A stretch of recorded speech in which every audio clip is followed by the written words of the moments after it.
What's up guys, Zero here. I thought I'd try to make smoke effects like markers for when a vehicle is destroyed or wreckage on the ground, you know, the fire effects, smoke, you know, most people do plumes of cotton balls and whatnot. I really like the light effects using tea candles, kind of a setup here. These little things here, little gadgets, pretty awesome, inexpensive. I went to my local craft store, it's called Michael's here in the United States. I don't know what you guys have in Britain, Germany, and whatnot. I'm pretty sure you guys have similar craft stores and stuff. Just go in there. You're going to find little tea setup, candles, you know, battery packs. Some are rechargeable, some are even throwaways. But the whole effect is to get this little bad boy. Light of smoke effects, and I'm pretty sure that a lot of you have already seen it on other channels, so I'll go into depth on how I did it and through the whole entire process of it. And the whole entire project, I think, cost me under $10 and gave me what, 12 markers for light effects. So without further ado, this is Zero. Join me on this project. Okay, what I'm using is this kind of you put in pumpkins or, you know, other kind of source, you know, that you want to light up, flowers, I guess. I don't know exactly what they use them for. They're called teacup candles. Of course, it looks like a teacup, you know, candle. I turn it on. That's what it does.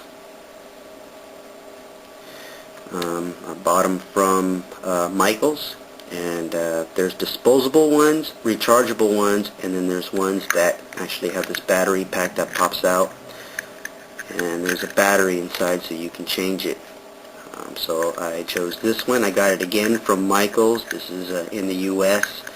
It's not a hobby, it's a craft store. There it is.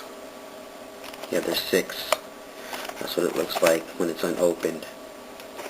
It's a brown package. There's really no brand name that I know of.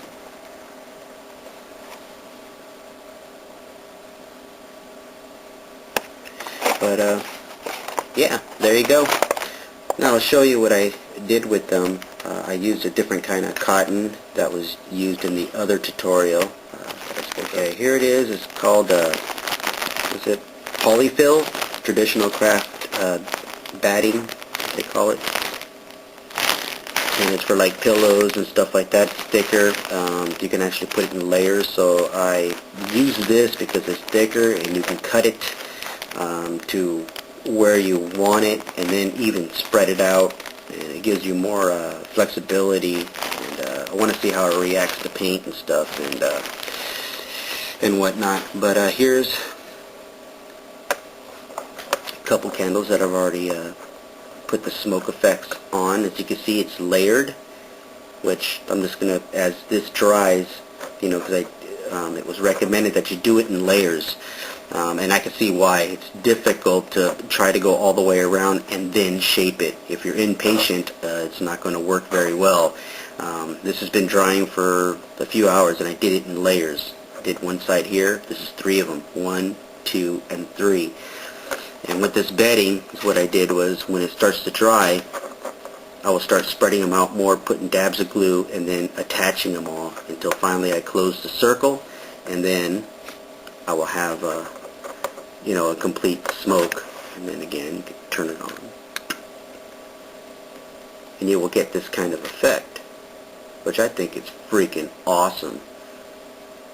Of course, it's not painted yet, but we'll be going through all of that, and I'll show you the steps of what I do. But at this moment, this side is drying. I got 1, 2, 3, 4, 5. I have 5 that I'm working on all at once while I'm doing other things.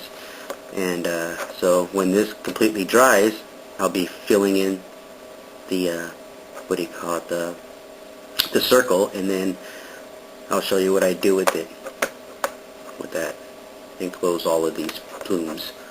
Okay, we got a plume of smoke here. So some would use hot glue. I just use light glue, and I work my way because I'm watching a bunch of YouTube videos and whatnot. So what? Takes a little longer. Plus, I can manipulate where I want the plumes of smoke to be. Now, of course, I work in stages, so there's the light in there. And this is just something I'm doing on my spare time, just watching videos, watching you guys. So, it's no rush. It's not like I'm going to have a game tomorrow. So otherwise I'd probably use hot glue. Plugging these together. Put some white glue to seal this. To me, it's still a little too thick for my liking as far, because it's double layered. So as you can see here, I had already cut a piece out because I want more light to come out of here as I start to spray it. So, and it's just random cuts. That's all I'm doing. See, just kind of giving the smoke a little bit more life, meaning you're going to be spraying it, right? Lightly, you know, spraying, which I'll show. And you want more light to pop out of certain areas like real fire actually does. So I twist this up a little bit more, give it a little bit more dynamic look.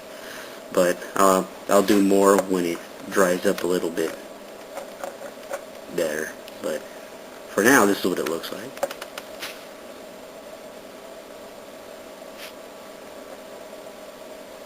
And that's a preview for now.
Alright, we got our different setups of plumes of fire, as you can see here.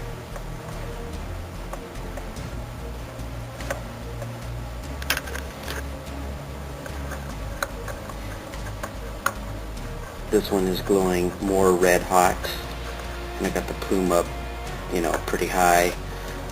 This one's more of a, it just happened, kind of an explosion. And then you have this one here, where it almost looks like an explosion.